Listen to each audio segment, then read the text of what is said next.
There are trumpeter swans swimming in the distance at Panama Flats, but something is wrong. There is a white blob over there that isn't doing any moving and looks pretty submerged. So my guess is that it may be a gull or a trumpeter swan or possibly the underside of a Canada goose over there. They could be the latest victims of avian flu. There were several dead birds seen here at Panama Flats a few weeks ago.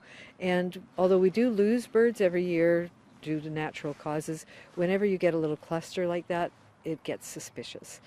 The Canadian Food Inspection Agency confirms it's detected H5N1 strain of the virus in the Capital Regional District. It was last week when I was alerted that there was an infection that was detected in on the Saanich Peninsula. So it's of course very upsetting and alarming. The Canadian Food Inspection Agency's website says the case involves a non-commercial poultry operation on the peninsula. The CFIA signed an order Wednesday establishing a primary control zone around the area the disease was detected.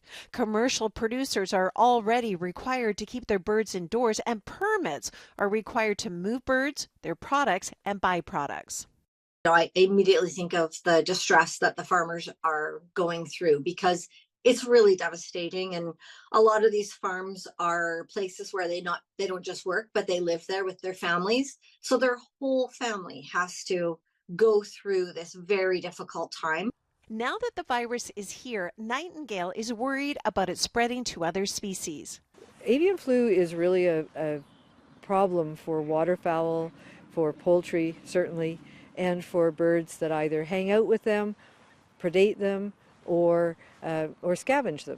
And in rare cases, it can also spread to humans. A teenager infected with the first human case of H5N1 avian influenza acquired in Canada is in critical care at BC Children's Hospital. The young person is stable but requires a respirator.